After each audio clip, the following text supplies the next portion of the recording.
रेशम एक ज़मींदार घराने में पैदा होती है और चौधरी साहब की इकलौती बेटी होती है। और ये हैं चौधरी हशमत और उनकी बीवी। चौधरी हशमत अपनी बेटी रेशम से बहुत ज़्यादा मोहब्बत करते हैं।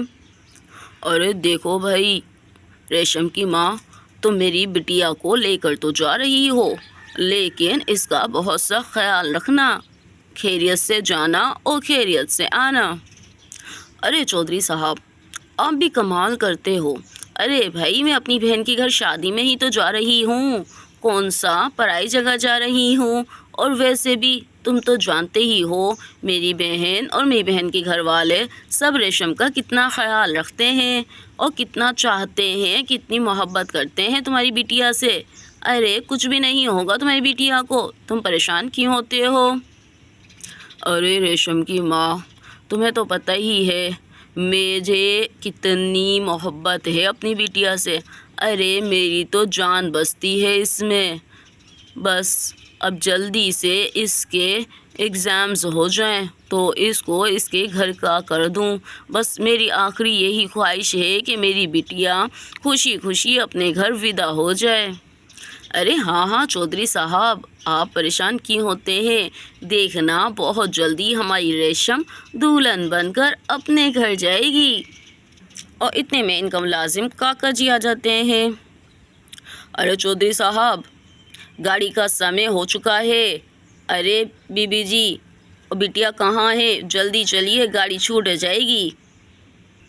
अरे काका, देख कर लेकर जाना, मैं अपनी बिटिया तुम्हारे हवाले कर रहा हूँ, इसका ख्याल रखना। अरे बड़े मालिक, आपको तो पता ही है मैं आपका नमख्वार हूँ, कभी कोई परेशानी होने दी है। अरे बिटिया छोटी से इतनी बड़ी हो गई, मेरी ही गोद में तो खेल खेल के जवान हुई है। चलिए बीबी जी, जल्दी चलते हैं, ऐसा ना हो ट्रेन छूट जाए। अरे मैं तो तैयार हूँ। रेशम, अरे ओ रेशम, अरे रेशम जल्दी आ जाओ बेटा, तुम ट्रेन छूट जाएगी, जल्दी आ जाओ। अरे आ गई। अरे चलिए अम्मा, देखिए मैं तैयार हूँ। ठीक है बाबा, मैं जा रही हूँ। और यहाँ पे रेशम अपने बाप के गले लग जाती है। अरे जाओ मेरी बिटिया, जाओ। अरे क्या है बाबा, मैं शादी में जा रही हूँ, कोई मेरी शादी थोड़ी ना हो रही है जो आप ऐसी दुआएं दे रहे हैं। अरे बिटिया, तुझे क्या पता, जब तू मेरी एक मिनट भी नज़रों से ओझल होती है ना, तो बस पता नहीं मुझे क्या हो जाता है। अरे जाओ भाई जाओ। ठीक है बाबा, हम जा रहे हैं। और हाँ बाबा, अपना ख्याल रखिएगा। और रेशम की माँ शादी के लिए घर से निकल जाते हैं। रेशम की माँ और रेशम एक लंबा सफ़र करके अपनी बहन के घर जाते हैं। और यहाँ पर रानी रेशम को देखकर बहुत ज़्यादा खुश होती है। अरे रेशम, तुम कितनी खूबसूरत हो गई हो, कुछ साल पहले देखा था और अब देख रही हूँ तो कितनी चेंज हो गई हो तुम, कितनी हसीन और कितनी खूबसूरत। अरे रानी, क्या अभी तक रेशम वो ही छोटी की छोटी रहती, रेशम को बड़ा नहीं होना था क्या। अरे आप लोग थक गए होंगे, और देखो सही कितनी देर भी हो चुकी है, मुझे लगता है तुम लोग थक चुके हो। अरे अरे रानी सुनो, तुम जाओ और जाकर ऐसा करो, रेशम को कमरा दिखा दो, थक गई होगी बच्ची। मैं तो अपनी बहन से अभी कुछ देर बातें करूँगी, तुम रेशम को उसका कमरा दिखा दो, फ्रेश होकर ये सो जाए और थोड़ी देर आराम कर ले। अरे ठीक है, मैं ले जाती हूँ। अरे चलो आ जाओ रेशम, मैं तुम्हें तुम्हारा कमरा दिखा देती हूँ। और सुनाओ रेशम, तुम्हारी स्टडी कैसे चल रही है। अरे बस अब तो लास्ट फाइनल एग्ज़ाम्स रह गए, उसके बाद मेरी पढ़ाई से जान छूट जाएगी। अरे चलो अब तुम आराम कर लो, ये है तुम्हारा कमरा। सुनो, आज अच्छे से आराम कर लो, कल से शादी की तकरीबात शुरू हो रही हैं, बहुत मज़ा आने वाला है, फिर देखना हम कितने मज़े करेंगे। अरे हाँ हाँ, क्यों नहीं रानी, आखिर मेरी बहन की शादी है, एंजॉय तो मैं करूँगी ही, लेकिन सुनो, मुझे डांस नहीं आता और ना ही ज़्यादा गाने आते हैं, तुम्हें तो पता ही है मैं इन चीज़ों से काफ़ी दूर रही हूँ। मेरे बाबा ज़्यादा मुझे ख़ानदान में, तुम्हें तो पता ही है, जाने ही कहाँ देते हैं। हाँ ये तो है, खालू जी तो तुम्हें 1 मिनट भी खुद से जुदा नहीं होने देते। उनका बस चले ना तो तुम्हें अपने दिल के अंदर छुपा के रखे, किसी को नजर ही ना आओ। और यहाँ पे दोनों हंसने लगती हैं। अच्छा सुनो, अब मैं जा रही हूँ, तुम सुकून से लाइट ऑफ करके सो जाओ, ठीक है, सुबह मिलेंगे। और यहाँ पर रानी रेशम को उसके कमरे में छोड़कर खुद बाहर आ जाती है। ओह वाकई आज तो मैं बहुत ज़्यादा थक चुकी हूँ। चलो अब मैं लाइट ऑफ करके सो जाती हूँ। और यहाँ पर रेशम लाइट ऑफ करके सो जाती है। थकी हुई होती है इसलिए जल्दी उसे नींद आ जाती है। आधी रात को जबकि रेशम सो रही होती है, उसी वक्त उसका कज़न अदनान भी कमरे में आता है। और अदनान उस वक्त नशे में धुत होता है और थका हुआ होता है, और वो लाइट जलाए बगैर ही खुद भी लेट जाता है। और जैसे ही वो आगे को हाथ करता है उसे किसी के वजूद का एहसास होता है। और उस वक्त अदनान मुकम्मल नशे में होता है, इसीलिए उस पर शैतान सवार हो जाता है और वो रेशम के गले को दबाकर रेशम को बेहोश कर देता है। और फिर रेशम के साथ वो सब कर देता है जो उसे नहीं करना चाहिए था। और ये सब करने के बाद अदनान ये देखे बगैर कि लड़की कौन है कमरे से निकल जाता है। जब रेशम जागती है वो अपनी हालत देखकर रोती है और उसे समझ नहीं आ रही होती कि ये सब कुछ रात में किसने किया है, और अगर वो किसी को बताए तो क्या बताए। और अब उसे अपनी इज्जत के जाने का और अपने बाप की इज्जत के जाने का खतरा होता है, इसलिए वो फुट फुट कर रो रही होती है। और वो किसी को कुछ नहीं बताती, बस रोए चली जाती है। सुबह रेशम की माँ रेशम के कमरे में आती है। रेशम, अरे अरे क्या हुआ मेरी धी रानी, अरे क्या हुआ बेटा, ऐसे क्यों रो रही है मेरी बिटिया, क्या हुआ रेशम, बोलो तो सही क्या हुआ। लेकिन रेशम कुछ नहीं कहती है, बस रोए चली जाती है। और यहाँ रेशम अपनी माँ से भी कुछ नहीं कहती, बस रोती रहती है, क्योंकि उसे डर होता है कि वो अपनी माँ को बताए तो क्या बताए। उसे तो ये काम करने वाले का चेहरा ही नहीं पता होता कि ये किया किसने है, और इस तरह दोनों खानदान में दुश्मनी बढ़ने का अंदेशा होता है, इसलिए रेशम चुप हो जाती है। और तभी यहाँ पे उसकी कज़न रानी भी आ जाती है। अरे रे क्या हुआ रेशम, अरे क्या हुआ, क्यों रो रही हो, अरे खाला जानी क्या हुआ रेशम को, रेशम ऐसे क्यों रो रही है। अरे यही तो नहीं बता रही, यही कि रो क्यों रही है, मैं तो पूछ पूछ के थक गई कि रेशम क्या हुआ है, क्यों रो रही हो, लेकिन ये कुछ बोले तो, ये तो कुछ नहीं बोल रही, बस रोए चली जा रही है। अरे मुझे तो बहुत घबराहट हो रहा है, मैं इसके बाप को क्या जवाब दूंगी, क्या हो गया है इसके साथ ऐसा जो ये रोए जा रही है मेरी बच्ची। और वहाँ पर रेशम की खाला भी आ जाती है। अरे रेशम क्या हुआ, क्यों रो रही हो बेटा ऐसे। रेशम बस अपनी माँ से इतना ही कहती है, माँ मैं घर जाना चाहती हूँ, मुझे बाबा बहुत याद आ रहे हैं, प्लीज़ माँ घर चलिए, अब भी चलिए प्लीज़ माँ, मैं यहाँ पर 1 मिनट भी नहीं रहना चाहती, मुझे बाबा बहुत याद आ रहे हैं, माँ चलिए ना, चलिए ना माँ। अरे रेशम कैसी बात कर रही हो, आज तो मेरी मायों है, क्या तुम मेरी मायों में भी नहीं रुकोगी, अपनी बहन की मायों में भी नहीं रुकोगी। मुझे माफ़ कर देना रानी, लेकिन मैं यहाँ 1 सेकंड और नहीं रुक सकती, मेरा दम घुट रहा है, मुझे लग रहा है मैं मर जाऊँगी अगर 1 सेकंड भी रुकी तो। और ये सारी बातें सुनकर रेशम की माँ रेशम को अपने साथ वापस ले आती है। अरे नहीं नहीं मेरी बेटी, ऐसे क्यों कह रही हो, चलो हम घर चलते हैं, अगर तुम्हारी तबीयत सही नहीं है तो हम घर चलते हैं। अरे मुझे माफ़ कर देना, लगता है रेशम की तबीयत ठीक नहीं है, मुझे रेशम को वापस घर लेकर जाना पड़ेगा, ठीक है, देखो मेरी बहन नाराज़ मत होना। और रेशम की माँ अपनी बहन के गले लगकर रेशम को लेकर आ जाती है। चलो रेशम आ जाओ, हम घर चलते हैं। और रेशम की माँ रेशम को अपने घर ले आती है। घर वापस आने के बाद भी रेशम को एक चुप सी लग जाती है और रेशम बस चुप चुप सी रहने लगती है। अरे रेशम की माँ, अरे मेरी बिटिया को किसकी नज़र खा गई है? ये तो जब से आई है चुप चुप रहती है, कुछ बोलती ही नहीं है। आज कितने दिन गुजर गए हैं, लेकिन मजाल है मेरी बिटिया ने कुछ बोला हो। अरे हाँ, मैं भी इसीलिए परेशान हूँ, समझ नहीं आ रहा कि रेशम को आखिर क्या हो गया है।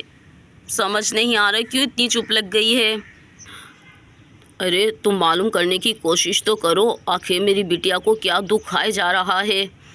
तुम आज लाजमी मालूम करना, पता तो चले ना कि क्या हुआ है मेरी बिटिया को, कि अब तो वो कमरे से बाहर ही नहीं निकलती।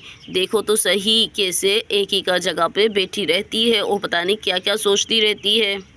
अरे ठीक है चौधरी साहब, परेशान क्यों हो रहे हैं? मैं आज मालूम करती हूँ दोबारा रेशम से कि क्या हुआ है, आखिर रेशम को इतनी चुप चुप सी क्यों हो गई है मेरी बच्ची। रेशम की माँ रेशम के कमरे में जाती है और रेशम से जानने की कोशिश करती है आखिर उसे हुआ क्या है। अरे देखो रेशम, जब से तुम वहाँ से आई हो शादी से बेटा, तुम बहुत खामोश हो। अब मुझे बताओ कि आखिर हुआ क्या है। तुम जब से वहाँ से आई हो ना किसी से बोल रही हो, ना ढंग से खाना खा रही हो, ना अपनी स्टडी कर रही हो। आखिर हुआ क्या है? अगर मुझे नहीं बताओगी तो किसको बताओगी? बेटा मैं तुम्हारी माँ हूँ, बहुत परेशानी हो रही है और अब तो तुम्हारे बाबा को भी बहुत ज़्यादा परेशानी हो रही है। तुम्हें देखकर वो कितना कूड़ रहे हैं, पता है तुम्हें? और ये सुनने के बाद रेशम मुंह नीचे करके फिर रोना शुरू कर देती है। अरे रेशम, फिर रो रही हो? बेटा मेरा दिल बैठा जा रहा है, जल्दी बताओ आखिर क्या मसला है। अब तो मुझे बहुत ज़्यादा चिंता खाई जा रही है। और फिर रेशम यहाँ पर शुरू से आखिर तक सारी बातें अपनी माँ को बता देती है। अरे ये क्या कह रही हो रेशम? पता है अगर तुम्हारे बाप को पता चला तो दोनों खानदानों में दुश्मनियाँ हो जाएंगी। क्या तुमने उसका चेहरा देखा था? कौन था वो, कैसा था? नहीं माँ, मुझे उसका चेहरा ही तो नहीं पता कौन था। मुझे तो ये भी नहीं पता कि मुझे लूटने वाला कौन था। माँ मैं बहुत परेशान हूँ, मैंने तो कभी ऐसा सोचा भी नहीं। माँ अनजाने में लूट गई मैं। और रेशम अपनी माँ के गले लगकर ब्लक ब्लक के रो रही होती है। अरे बस कर मेरी बच्ची, बस कर, इसमें अब तेरा भी तो कोई कसूर नहीं है ना। सुन, अब मेरी बात सुन। अब देख, जो होना था वो तो हो गया है। अब अगर हम इस बात को निकालेंगे तो दोनों ख़ानदानों में दुश्मनियाँ बढ़ेंगी और तू तो जानती है अपने बाप को। अब ऐसा करते हैं, मैं किसी बहाने से तुझे शहर से बाहर लेकर जाती हूँ, समझ आ रही है ना? वहीं पर ही हम इस बच्चे का कुछ करेंगे और वापस आ जाएंगे, समझ रही है ना? अब तू ये बात किसी को नहीं कही हो। अब मैं कुछ ना कुछ हिलिया करके यहाँ से निकलने की कोशिश करती हूँ। और रेशम की माँ यहाँ पर रेशम को अच्छे से समझा देती है। और दूसरे दिन रेशम की माँ अपने शोहर से कहती है, अरे मैंने रेशम से बात की है, अरे कोई भी ऐसा ख़ास मसला नहीं है, लेकिन बस मुझे लगता है कि रेशम को खुली आबो हवा की ज़रूरत है। तो मेरा ख़्याल है हम रेशम को थोड़े टाइम बाहर ले जाते हैं, इस माहौल से थोड़ी सी दूर। अरे ज़िंदगी में थोड़ा सा चेंज तो होना ही चाहिए, क्या ख़्याल है आपका? अरे हाँ, कह तो तुम सही रही हो, मेरी बच्ची बाहर भी तो नहीं निकलती है। ऐसा करो, तुम उसे पहाड़ों पर ले जाओ, कुछ दिन पहाड़ों पर घूमेगी फिरेगी, वहाँ के मौसम को एंजॉय करेगी तो खुद दिल बहल जाएगा। तो फिर चलो हम चलते हैं। अरे नहीं चौधरी साहब, अगर आप भी जाएंगे तो फिर यहाँ के काम कौन देखेगा? और वैसे भी रेशम कह रही थी कि वो कुछ दिन पहाड़ों पर ठहरना चाहती है, मेरा मतलब है 3-4 महीने तक। अब अगर आप 3-4 महीने तक हमारे साथ रहेंगे तो यहाँ के काम कौन देखेगा?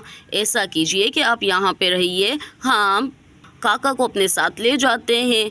आखिर काका तो आपके भरोसेमंद है ना, आप हर जगह हमें काका जी के साथ भेज देते हैं, तो हम काका को ले जाते हैं। कह तो सही रही हो। अरे चलो ठीक है, ऐसा करो तुम काका के साथ चले जाओ, मुझे कोई मसला नहीं है, मैं काका को बुला देता हूँ। अरे नहीं नहीं नहीं नहीं, अरे चौधरी साहब आप रहने दीजिए, मैं खुद ही काका जी को बता देती हूँ। कौन सा हम कल जा रहे हैं, अभी हमें जाने में 1-2 दिन तो लगेंगे। अरे ठीक है, जैसे तुम्हारी मर्ज़ी। अरे बीबी जी, आपने बुलाया था? अरे हाँ काका, आइए बैठिए यहाँ पर। देखिए काका, आप हमारे बहुत पुराने मुलाजिम हैं, बचपन से हमारे साथ रह रहे हैं। आपके वालिद भी इसी घर में रहते थे, तो अगर मैं आपसे कुछ कहूँ तो क्या उसे राज रखेंगे और चौधरी साहब को भी नहीं बताएंगे? अरे बीबी जी, कैसी बातें कर रही हैं आप? आपको तो पता ही है कि मैं आपका कितना बड़ा नमक ख्वार हूँ। मैं कभी इस घर की बात कहीं नहीं निकालता, चाहे मेरी जान चली जाए। अगर चौधरी साहब को नहीं बताने वाली है तो मैं नहीं बताऊँगा, आप मुझ पर एतबार कर सकती है। और यहाँ पर रेशम की माँ काका को सारी बातें बता देती है। अरे ये क्या कह रही हैं बीबी जी? छोटी बिटिया, हमारी छोटी बिटिया तो कितनी अच्छी हैं, हालांकि लड़कों के साथ पढ़ती हैं, लेकिन फिर भी कितनी शर्मो हया वाली हैं। किस बदबख्त ने हमारी बिटिया के साथ ये किया है? अरे काका, यही तो मसला है कि उसका चेहरा भी नहीं पता। ये सारे काम रात को हुआ है, तभी तो रेशम कुछ नहीं जानती है। अब इस पर मट्टी डालो और कल हम निकल रहे हैं यहाँ से। हम कहेंगे कि हम पहाड़ों पर जा रहे हैं, लेकिन हम पहाड़ों पर नहीं जाएंगे, हम जाएंगे यहाँ से दूर शहर, जहाँ हमें कोई नहीं जानता। और यूँ काका और रेशम की माँ में बात हो जाती है। रेशम को दूसरे शहर में एक प्राइवेट हॉस्पिटल में ले जाती है, जहाँ पर रेशम एक प्यारी सी बेटी को जन्म देती है। बच्ची की पैदा होने के बाद रेशम की माँ बच्ची को उठाने लगती है। माँ, क्या हुआ है? रेशम, अब भूल जाओ कि क्या हुआ है। अल्लाह ताला ने तुम्हें बेटी दी है, लेकिन ये तुम्हारे पास नहीं रह सकती, मैं इसे लेकर जा रही हूँ। और रेशम की माँ यहाँ पर रेशम की बेटी को ले जाती है। मैं इसको छोड़ कर आती हूँ। और रेशम की माँ यहाँ पर बच्ची को बाहर ले जाती है, और यहाँ पे रेशम रोने लग जाती है। मुझे माफ़ कर देना मेरी बेटी, मुझे माफ़ कर देना, तुम्हारी माँ बहुत मजबूर थी। चाहे तुम जो भी जिसकी भी औलाद हो, लेकिन हो तो मेरी बेटी। और यहाँ पे रेशम फुट फुट के रो रही होती है। और थोड़ी सी देर बाद रेशम की माँ भी आ जाती है। माँ, मेरी बेटी को कहाँ छोड़कर आई हैं आप? किसको देकर आई हैं? रेशम, मैं जानती हूँ बेटा कि अभी तुम्हारे दिल पर क्या गुजर रही होगी। इतना याद रखो कि मैं अल्लाह के हवाले कर आई हूँ तुम्हारी बेटी को। यहाँ से कुछ दूर एक बहुत बड़ा होटल था, मैं उसकी दीवार के पास उसे सुला आई हूँ, लाल कपड़े में लपेट कर। सोचो कि तुमने अपनी बेटी को पैदा होते ही रुखसत कर दिया, बस अब कभी उसका नाम दोबारा अपनी ज़बान पर मत लाना। बेटा, हमारी इज़्ज़त का सवाल है। जानती हूँ तुम्हारी ममता, तुम्हारी गोद उजड़ी है, लेकिन इसी में हम सब की भलाई है। और रेशम की माँ यहाँ रेशम को समझा रही हो। कुछ दिन बाद रेशम वापस अपने घर आ जाती है, और रेशम का बाप अपनी बीवी को कहता है, अरे इतने महीनों बाद मेरी बेटी ठीक होकर मेरे घर आई है, मुझे बड़ी खुशी हो रही है। अब क्या ख्याल है रेशम की माँ कि अब क्यों ना रेशम को हम रुखसत कर दें? अरे चौधरी साहब, मेरा भी यही इरादा था कि मैं आपसे बात करूं। अब हमें रेशम को रुखसत कर देना चाहिए। ठीक है, बहुत जल्दी हम अपनी बिटिया को इसके घर भेज देंगे। नहीं नहीं बाबा नहीं, मैं आपको छोड़कर कहीं नहीं जाऊंगी, मैं तो आपके साथ रहूंगी। बाबा अगर मैं चली जाऊंगी तो आपका ख्याल कौन रखेगा? अरे मेरी बिटिया, बेटियां तो होती ही पराया माल है, चाहे बिटिया एक हो या 10, उन्हें रुखसत तो करना ही होता है। चलो अब मैं सबको दावत देता हूँ ताकि मेरी बिटिया की खुशी में सब खुश हो जाएं। मैंने तुम्हारी सेहतयाबी के खुशी में दावत का इत्माम किया है। अरे चौधरी साहब, ये तो आपने बहुत ही अच्छा किया।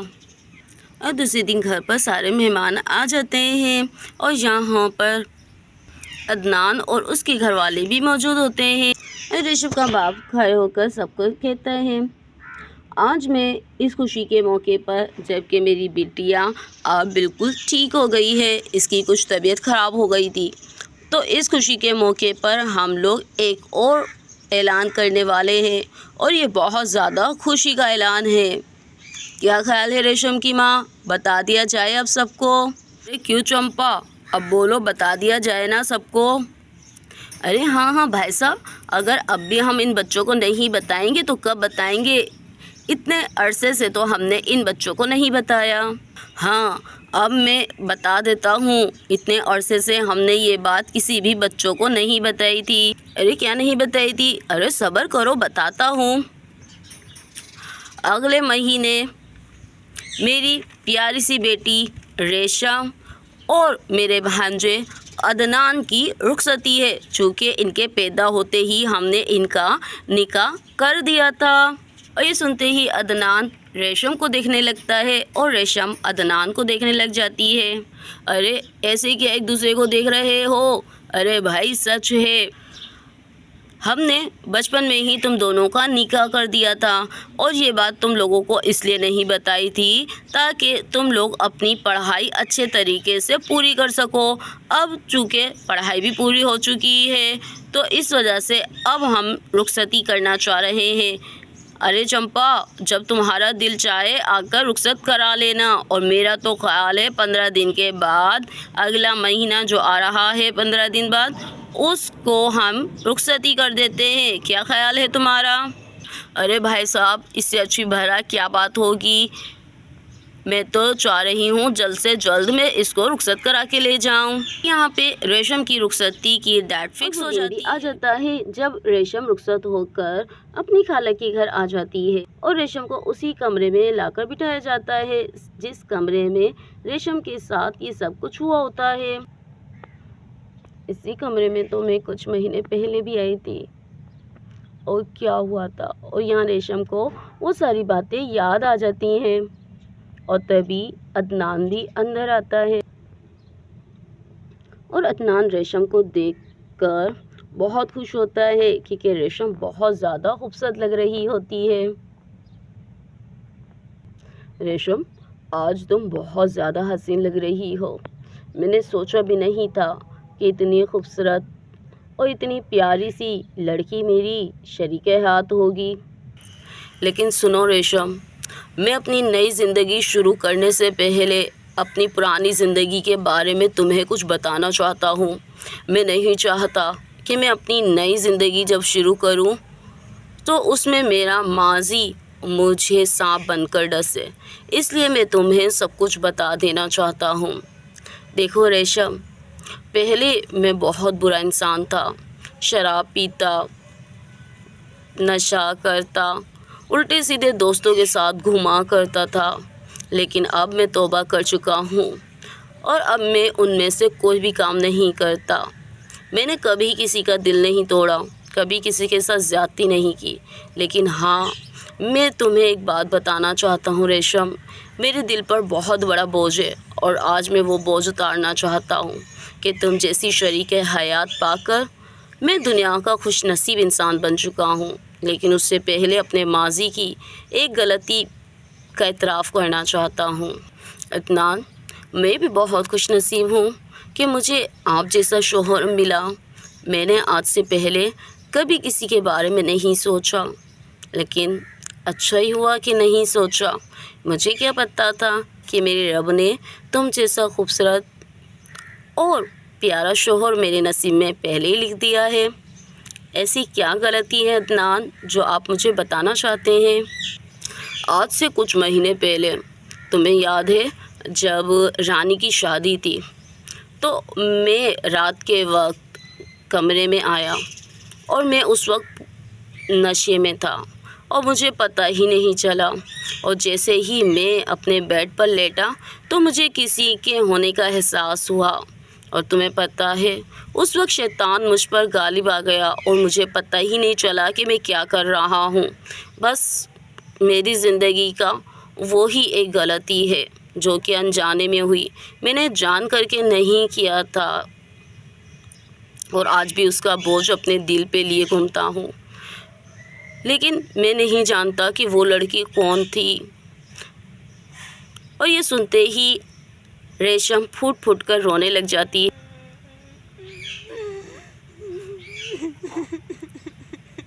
अरे रेशम, तुम क्यों रो रही हो ऐसे? प्लीज़ मुझे माफ़ कर दो, मैंने जान करके नहीं किया था। अदनान, तुम्हें पता है वो लड़की कौन थी?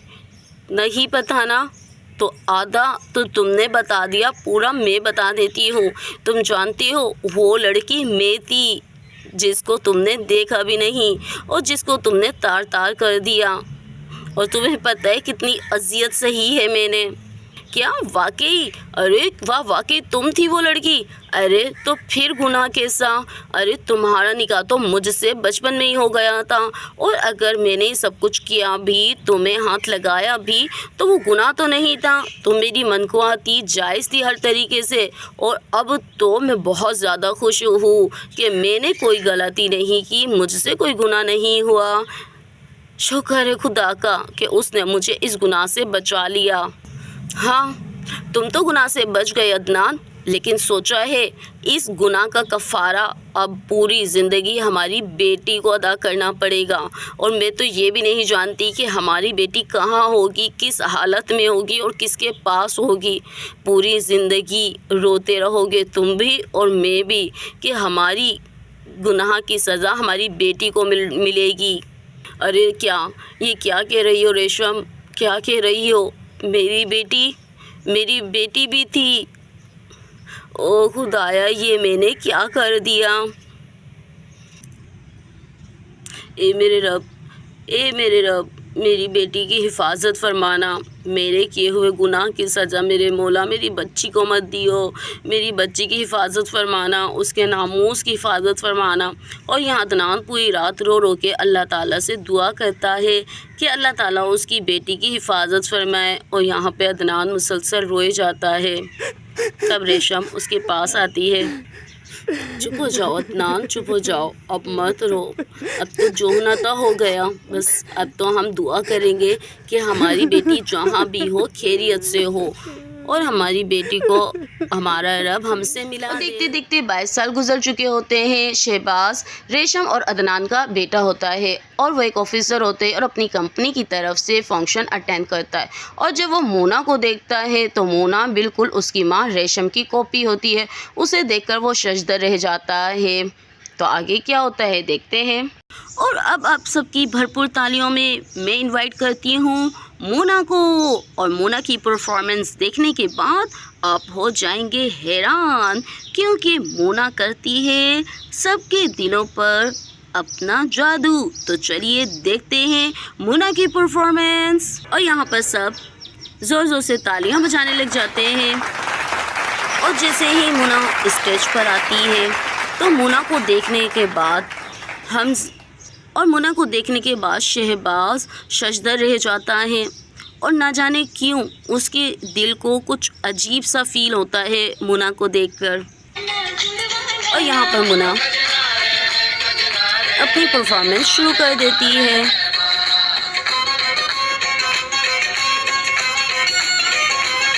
लेकिन मोना को डांस करता देखकर शहबाज को बिल्कुल भी अच्छा नहीं लग रहा होता। अरे ये मुझे क्या हो रहा है? आखिर इस लड़की को देखकर मुझे क्यों अजीब सा फील हो रहा है? लेकिन शहबाज में एक बेचैनी सी फैल जाती है और शहबाज खुद भी नहीं समझ रहा होता है कि आखिर उसे हो क्या रहा है। और यहाँ पर मोना अपनी परफॉर्मेंस पूरी करती है और पूरी करने के बाद स्टेज से जाने लग जाती है और यहाँ पे पूरा हाल जोर से तालियों से गूंज जाता है और वंस मोर की सदा आने लग जाती है। और मोना की परफॉर्मेंस सबको पसंद आती है, लेकिन मोना माजरत करके चली जाती है और वो दोबारा डांस नहीं करती है। अरे शहबाज, क्या ज़बरदस्त डांसर है ना, मज़ा आ गया, इस जैसी लड़की का डांस मैंने कभी नहीं देखा। सही कह रहे हो। और इसके बाद सब अपने अपने घरों को चले जाते हैं। और डांस ख़त्म करने के बाद मोना की जो मालकन होती है, इस डांस कंपनी की मालिकन, वो मोना के पास आती है और मोना से कहती है, ओह मोना, मैंने कितने बार तुम्हें कहा है कि जब लोग तुम्हें दोबारा डांस के लिए बुलाए तो तुम जाया करो। आखिर तुमने ये क्या किया? आखिर तुम्हें समझ क्यों नहीं आती मोना कि हमारे काम में ये सब कुछ नहीं चलता है। अपने कपड़े देखो, तुम्हें कितनी बार कहा है कि छोटे कपड़े पहना करो, तभी तो लोग तुम्हें पसंद करेंगे। खैर, तुम्हारी तरबियत ही करने वाली गलत थी, न जाने मैंने क्यों उसको तुम्हारी तरबियत पे रख लिया। देखिए डिसोजा, मुझसे ये छोटे कपड़े नहीं पहने जाते, मैं आपको बता चुकी हूँ। और वैसे भी मैं मुसलमान हूँ और मुझे ये सब कुछ करना पसंद नहीं है। प्लीज़ मुझे माफ़ कर दीजिए, मैं ये सब कुछ नहीं करना चाहती। ना मुझे डांस पसंद है और ना मैं लोगों के सामने नाचना चाहती हूँ। प्लीज़ मुझे जाने दें, मैं अपनी ज़िंदगी अपने मुताबिक गुजारना चाहती हूँ। मोना, तुम पे हमारा लाखों रुपया लगा है, लाखों रुपया, समझ आ रही है? मैं तुम्हें भला ऐसे कैसे जाने दूं, और तुम्हें नाचना ही पड़ेगा। और डिसोजा एक डांस कंपनी की मालिकन होती है और डिसोजा को मोना एक होटल के बाहर से मिलती है और डिसोजा मोना की खूबसूरती देखकर मोना को अपने साथ ले जाती है और फिर उसकी तरबियत करने के लिए एक औरत को हायर कर लेती है। लेकिन वो औरत मुसलमान होती है, लिहाजा वो मोना की तरबियत भी मुसलमानों की तरह करती है और इस्लाम के बारे में उसे समझाती है। और यही वजह होती है कि मोना इन तमाम चीज़ों को पसंद नहीं करती। लेकिन अब डिसोजा चाहती है कि वो डांसर कंपनी के अंदर अपनी परफॉर्मेंस दे और जो पैसे डिसोजा ने लगाए होते हैं वो उसको पूरा कर सके। और तभी एक लड़की आती है, मैम, बाहर कोई आपसे शहबाज नामी लड़का मिलने आया है। वो कह रहा है कि मुझे इस कंपनी की मालकन से मिलना है, वो वेटिंग रूम में आपका वेट कर रहा है। एक वो लड़की चली जाती है। मुना, बाज आ जाओ, लास्ट वार्निंग दे रही हूँ, मैं जब तक वापस आऊँ अच्छे से सोच लो। और डिसोजा शहबाज से मिलने के लिए चली जाती है। Oh hello Shahbaz. और डिसोजा भी शहबाज के बराबर में बैठ जाती है। ओह यस यंग मैन, तुम हमसे मिलने आया, कहो क्या परफॉर्मेंस के लिए बुक करवाना है? अरे नहीं मिस डिसोजा, मैंने परफॉर्मेंस के लिए बुक नहीं कराना है। दरअसल मुझे वो लड़की के लिए मालूम करना था, वो क्या नाम है, हाँ मोना, मुझे मोना के लिए मालूम करना था। मैं मोना से मिलना चाहता हूँ और मुझे मोना के लिए जो है ना मालूमात लेनी थी कि मोना कौन है। ओह आई सी। अरे देखो, अगर तुम्हें मोना को लेना मांगता तो मैं तुम्हें मोना से तो नहीं मिलाऊंगी, लेकिन अगर तुम उसे ख़रीदना चाहो तो मैं उसे बेच देती हूँ। वैसे भी मेरे वो किसी काम की नहीं है, कहो क्या ख़रीदोगे उसे? अरे हाँ बिल्कुल, आप बताइए मोना की क्या कीमत है? और शहबाज खुश हो जाता है मोना की कीमत का सुन के। मैं मोना को ख़रीदने के लिए तैयार हूँ। तो ठीक है, तुम हमें 5 लाख रुपए दे दो और मोना को ले जाओ। ओह ठीक है मैम, ठीक है। आप यूँ 5 लाख देकर शहबाज मोना को खरीद लेता है। शहबाज मोना को अपने घर ले आता है। मोना, ये है मेरा घर और तुम अब यहाँ पर सुकून के साथ रह सकती हो। और मोना कुछ नहीं कहती है, मोना चुपचाप नज़रें झुकाए बैठी रहती है। अरे मोना, क्या हुआ, तुम ऐसे चुपचाप क्यों बैठी हो? क्या तुम्हें मेरा घर पसंद नहीं आया? अरे नहीं, ऐसी कोई बात नहीं है, मैं कुछ और सोच रही थी। मैं तो बस ये सोच रही हूँ कि आपने मुझे ख़रीद तो लिया है, लेकिन अब आप मेरे साथ क्या करने वाले हैं? इतने बड़े घर में आपके अलावा और कौन रहता है? अरे मुन्ना, इस पूरे घर के अंदर सिर्फ मैं अकेला ही रहता हूँ, क्योंकि मेरे पेरेंट्स गांव में रहते हैं और यहाँ पर मैं अपनी जॉब की वजह से रहता हूँ। लेकिन तुम्हें क्या परेशानी है वो बताओ। क्या इतने बड़े घर में आप अकेले रहते हैं? अब इतने बड़े घर में मुझे क्या करना होगा? मैं तो बस ये सोच रही हूँ कि अब आप मेरे साथ क्या करेंगे। मैंने कभी कोई बुरा काम नहीं किया है, इसीलिए मैं खौफज़दा हूँ। आखिर आपने इतने पैसे दिए हैं मेरे। ये सुनने के बाद शहबाज खड़ा हो जाता है और मुन्ना के करीब आता है और कहता है, सुनो मुन्ना, तुम्हें परेशान होने की बिल्कुल ज़रूरत नहीं है। तुम इतने बड़े घर में रहोगी और मेरी बहन बनकर रहोगी, समझ रही हो? तुम मेरी बहन हो और इसी वजह से मैंने तुम्हें ख़रीदा है, क्योंकि मैं तुम्हें डांस करता हुआ नहीं देख सकता। आज से ये पूरा घर तुम्हारा है और तुम मेरी बहन हो, समझी? अब तुम आराम के साथ इतने बड़े घर में रहो मेरी बहन। मैं जा रहा हूँ किसी काम से, आता हूँ थोड़ी देर में। और ये कहकर शहबाज बाहर चला जाता है। या अल्लाह तेरा शुक्र है, मैं तो सोच भी नहीं सकती थी कि यूँ मेरी तकदीर बदल जाएगी। शुक्र है खुदा का। और मुन्ना इतने बड़े घर में शहबाज के साथ रहती, खाना बनाती, हर तरह से शहबाज का ख्याल रखती, एक बहन की तरह अपने पौधों का ख्याल रखती, पौधों को पानी देती। और मुन्ना आकर यहाँ पे बहुत ज़्यादा खुश हो जाती है। एक दिन शहबाज का एक दोस्त आता है, हमज़ा। शहबाज, शहबाज, अरे बाबा कहाँ हो?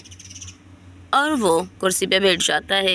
हमज़ा की आवाज़ सुन के मुन्ना बाहर आती है। जी, आप कौन हैं और आप यहाँ किससे मिलने आए हैं? और हमज़ा जब मुन्ना को देखता है, देखता रह जाता है। ओह माय गॉड, कितनी हसीन, कितनी खूबसूरत है ये लड़की। अरे शहबाज ने तो बताया नहीं था। बस अल्लाह करे ये शहबाज की गर्लफ्रेंड ना हो या उसकी बीवी ना हो। कितनी हसीन है, मैं तो इसी से शादी करूँगा। ऐसा कोई यूँ सोचों में गुम मुन्ना कहती है, हेलो हेलो, अरे कौन है आप और यहाँ आकर बैठे हैं? अरे जी, अरे मैं तो जो हूँ वो हूँ, लेकिन आप कौन हैं और यहाँ शहबाज के घर में क्या कर रही हैं? मैं शहबाज की बहन हूँ, मैं शहबाज की बहन हूँ और भाई इस वक्त घर से बाहर गए हुए हैं। आप यहाँ बैठकर इंतज़ार कीजिए, जैसे ही भाई आएंगे आप उनसे मिल लीजिएगा। और ये कहकर मुन्ना वापस अंदर चली जाती है और थोड़ी देर में शहबाज भी आ जाता है। अरे शहबाज, तुमने बताया नहीं तुम्हारी बहन भी है कोई? अरे यार, बताने का मौका ही नहीं मिला। हाँ, मेरी बहन बाहर पढ़ रही थी ब्रॉड में, अभी आई है, इसलिए माँ बाबा ने कहा कि ये अब बाहर से पढ़कर आई है तो शहर में रखो, गांव में इसका दिल नहीं लगेगा। तो बस मैंने अपनी बहन को यहाँ पर बुला लिया। मुन्ना से तुम मिले हो? अरे हाँ बिल्कुल, अभी तो मिला हूँ मुन्ना से। अच्छा चलो मैं चलता हूँ, मैं फिर आऊँगा। और ये कहकर हमज़ा चला जाता है। और एक दिन रेशम भी अपने बेटे से मिलने के लिए शहर आ जाती है। और जब वो मुन्ना को देखती है तो देखते ही परेशान हो जाती है, क्योंकि मुन्ना बिल्कुल रेशम जैसी होती है और बिल्कुल रेशम की कॉपी होती है। ओह मेरे खुदाया, ये तो बिल्कुल मेरी जैसी है। अरे हमज़ा, अरे ये शहबाज के घर में क्या कर रही है ये लड़की, और अगर यही मेरी बेटी हुई और शहबाज ने इसके साथ कुछ गलत किया, यानी अपनी बहन के साथ, और ये सोच आते ही रेशम का नर्वस ब्रेकडाउन हो जाता है और रेशम चक्कर खा के गिर पड़ती है। और अदनान जो रेशम के साथ आया होता है वो जल्दी से रेशम को उठाता है। रेशम, अरे रेशम उठो, रेशम उठो। और अदनान रेशम को उठाकर कमरे में लेकर जाता है। रेशम, क्या हो गया है तुमको? अरे क्या हो गया रेशम, आंखें खोलो। और तभी शहबाज भी भागता हुआ आता है। माँ, माँ क्या हुआ माँ तुम्हें, क्या हुआ माँ? शहबाज, वो लड़की कौन है, उस लड़की का बताओ, वो कौन है, कहाँ से आई है तुम्हारे पास, और उस लड़की से तुम्हारा क्या रिश्ता है, मुझे सब कुछ बताओ जल्दी। अरे माँ, वो लड़की, अरे आप गलत नहीं समझिएगा, असल में माँ वो एक डांसर ग्रुप के साथ आई थी। वो तो पता ही है माँ, लास्ट मंथ हमारी जो कंपनी थी उनकी तरफ से एक प्रोग्राम ऑर्गेनाइज हुआ था, ये उसमें डांस करने आई थी। और जब मैंने मोना को देखा तो पता नहीं क्यों मेरे दिल की धड़कन तेज़ हो गई और मेरे दिल ने कहा कि इसे हमारे घर होना चाहिए, महफिल की जीनत नहीं। क्योंकि माँ आपने देखा उसे, वो आपकी शक्ल में मिलती है, इसीलिए मैं उसे घर ले आया। लेकिन माँ बुरी नीयत से या बुरी नज़र से नहीं लाया था, मैं उसे अपनी बहन बनाकर लेकर आया हूँ। वो मेरी बहनों की तरह इस घर में रहती है। ये सुनने के बाद ही रेशम रोने लग जाती है और अदनान से कहती है, अदनान मेरी बेटी, अदनान जाओ मेरी बेटी को आवाज़ दो, अदनान मेरी बेटी को बुलाओ, बुलाओ अदनान मेरी बेटी को, आज इतने सालों बाद मैं अपनी बेटी को अपने गले लगाऊंगी, अदनान जाओ। और शहबाज अपनी माँ का इस तरह से रवैया देखकर हैरान परेशान रह जाता है। अरे रेशम संभालो अपने आप को, संभालो, देखो पहले हम अपने बेटे को बताएं, फिर उसके बाद मैं तुम्हें मोना से मिलाता हूँ। और यहाँ पर अदनान शहबाज को हर बात बता देता है। शुक्र है खुदा का बाबा कि मैंने अपनी बहन पे कोई बुरी नज़र नहीं रखी, और शायद ये उसी रात आपकी दुआओं का नतीजा था कि अल्लाह ताला ने हमारी बहन और हमारी इज़्ज़त की हिफाजत फरमाई, या फिर शायद मेरी माँ की अच्छी तरबियत थी कि उसने मुझे कुछ गलत सोचने ही नहीं दिया। माँ, मैं मोना को लेकर आता हूँ, आप उसे खुशखबरी सुनाइएगा। और शहबाज खुशी खुशी मोना को लेने जाता है और शहबाज मोना को देखता है। मोना, तुमने कहा था ना कि तुम्हें नहीं पता तुम्हारे माँ बाप कौन हैं, किस ख़ानदान किस घर के हो, तो आ जाओ, आज मैं तुम्हें बताता हूँ और तुम्हें तुम्हारे माँ बाप से मिलाता हूँ। और शहबाज मोना को लेकर अंदर आता है।